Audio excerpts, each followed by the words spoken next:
राम मंदिर की व्यवस्था अब होगी हाईटेक। विकलांग और बुजुर्गों के लिए होगी व्हील चेयर की सुविधा। एआई बेस्ड कैमरे भी होंगे इस्तेमाल।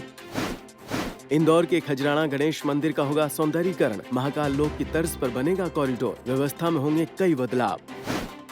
श्वेत कुष्ठ पर पतंजलि योग पीठ का शोध पत्र ब्रिटेन के एक प्रसिद्ध रिसर्च जर्नल में प्रकाशित। आयुर्वेद की प्रामाणिकता हुई स्थापित। 37वें सूरजकुंड मेले में अंतर्राष्ट्रीय हस्तशिल्प प्रदर्शनी का शुभारंभ। 18 फरवरी तक चलने वाले मेले में लगभग 20 लाख लोगों के पहुंचने का अनुमान।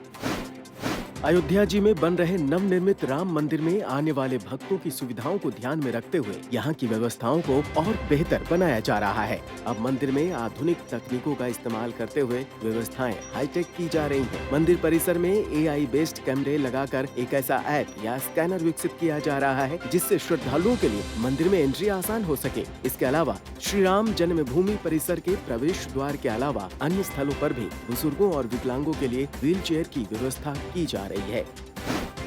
इंदौर के प्रसिद्ध श्री खजराना गणेश मंदिर को अब और अधिक सुंदर बनाने और श्रद्धालुओं के लिए बेहतर सुविधाएं जुटाने के लिए विकास कार्य करवाए जाएंगे। मंदिर प्रबंधन द्वारा श्रद्धालुओं की सुविधा के लिए महाकाल लोक की तर्ज पर खजराना कॉरिडोर बनाने की बात कही जा रही है, जिसके लिए 15 दिनों में मास्टर प्लान का ड्राफ्ट तैयार किया जाएगा और 1 या 2 चरणों में काम पूरा किया जाएगा। इसके अलावा मंदिर का एक ऐप भी बनाया जाएगा जिससे शीघ्र दर्शन की रसीद, ऑनलाइन दर्शन आदि की सुविधाएं मिलेंगी।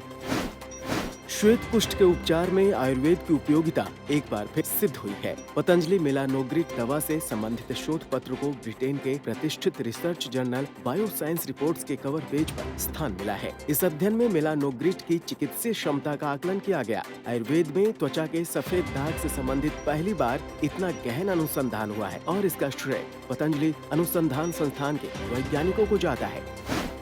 हरियाणा के फरीदाबाद में 37वें सूरजकुंड अंतर्राष्ट्रीय हस्तशिल्प मेले का राष्ट्रपति द्रौपदी मुर्मू ने भव्य शुभारंभ किया। इस बार मेले में कुल 50 देश और देश के विभिन्न राज्य हिस्सा ले रहे हैं। इस साल मेले में तंजानिया भागीदार देश के तौर पर जबकि गुजरात थीम राज्य के तौर पर हिस्सा ले रहा है। 18 फरवरी तक चलने वाले इस मेले में लगभग 20 लाख लोगों के पहुँचने की उम्मीद जताई जा रही है। पिछले 37 सालों में हरियाणा का सूरजकुंड मेला विभिन्न कला रूपों और हस्तशिल्प के माध्यम से अपनी अनूठी संस्कृति और समृद्ध विरासत का प्रदर्शन कर रहा है।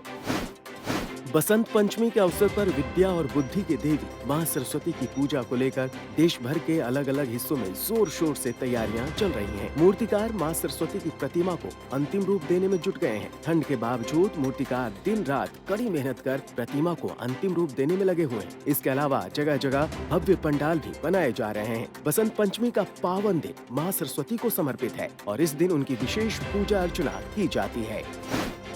संयुक्त राज्य अमीरात की राजधानी अबू धाबी में पहला पारंपरिक हिंदू मंदिर बनकर तैयार हो चुका है, जिसका उद्घाटन 14 फरवरी को किया जाएगा। इसके बाद 18 फरवरी से इस मंदिर को आम लोगों के लिए खोल दिया जाएगा। ये मंदिर यूएई का सबसे बड़ा मंदिर है जो बेहद खूबसूरत है। पत्थरों से बने इस मंदिर पर बहुत ही सुंदर तरीके से आकर्षक नक्काशी की गई है, जिसे भारतीय कारीगरों ने बनाया है। मंदिर की आधारशिला साल 2019 में रखी गई थी।